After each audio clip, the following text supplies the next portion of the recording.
மலாய்க்காரர்களை உயர்ந்த நிலையில் வைத்திருக்க வேண்டியது அரசாங்கத்தின் பொறுப்பு என்று முன்னாள் பிரதமர் மகாதீர் வலியுறுத்தியுள்ளார்.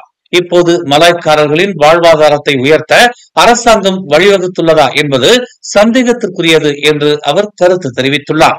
விதவிதமாக அரசாங்கத்திற்கு பெயர் வைத்தும் மலாய்க்காரர்களுக்கு நிதிகளை ஒதுக்கினால் மட்டும் போதாது என்றும் அடிமட்டங்களில் பல்வேறு கட்டமைப்புகளை நிர்வகிக்க வேண்டும் என்றும் அவர் தெரிவித்தார்.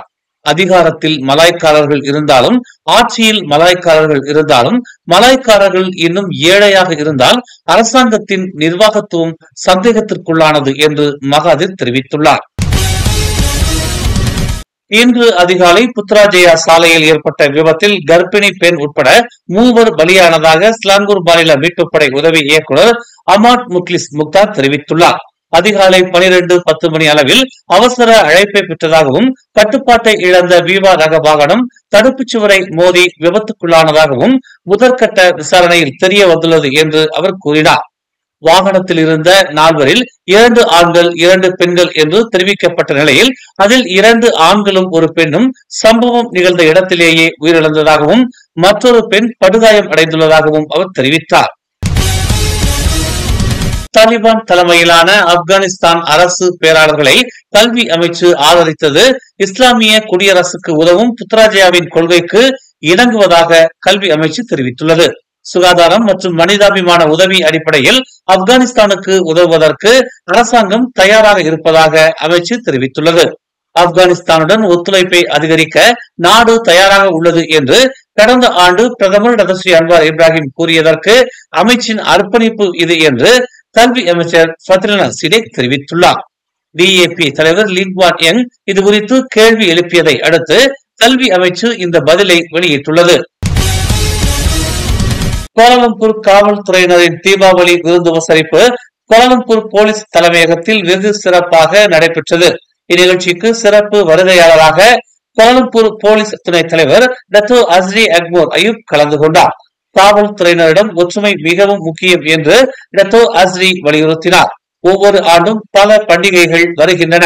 அந்த பண்டிகைகள் அனைத்தையும் காவல்துறையினர் ஒற்றுமையாகவும் சிறப்பாகவும் கொண்டாடி வருகின்றனர்.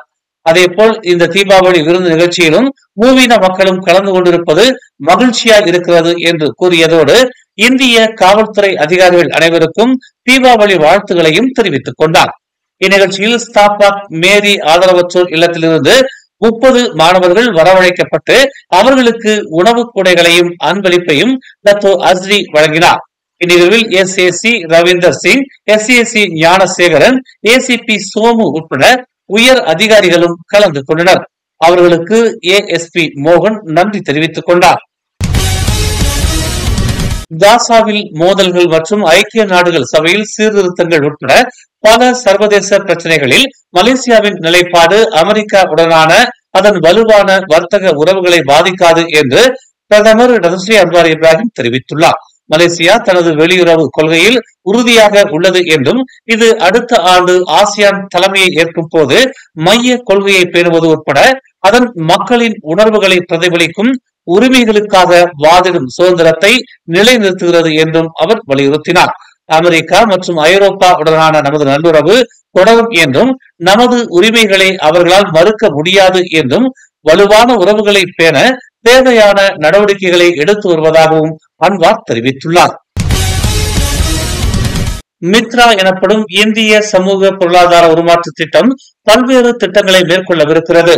அது குறித்து நேற்று ஓம்ஸ் அறவாரிய தலைவர் ஓம்ஸ் பா தியாகராஜனை மித்ரா தலைவரும் பத்து நாடாளுமன்ற உறுப்பினருமான பி பிரபாகரன் மரியாதை நிமித்தமாக சந்தித்து விளக்கம் அளித்தார்.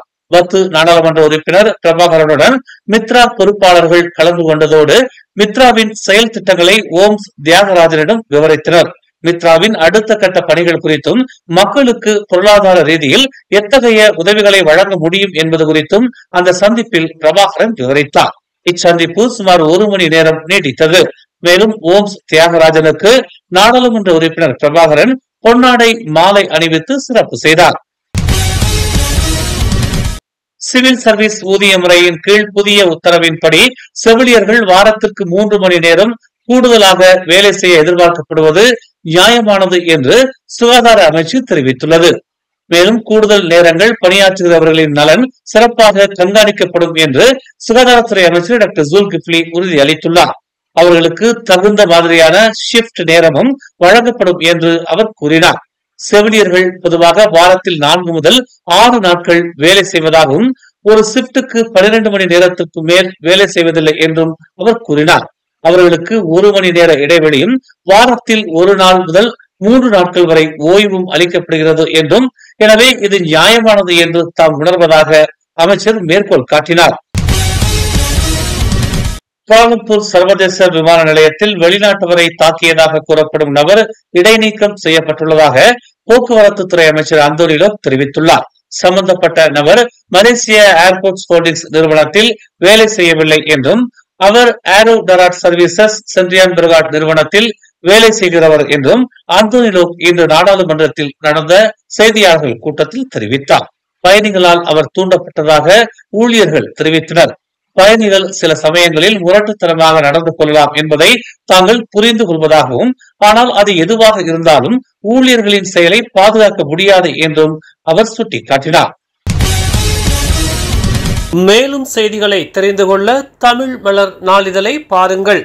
எங்களோடு இணைந்திருக்க மலர் டிவியை பதிவு செய்து கொள்ளுங்கள். உறவுகள் மகிழ்ந்திட விருப்பம் மற்றும் பகிர்வு சேவையை சொடுக்குங்கள்.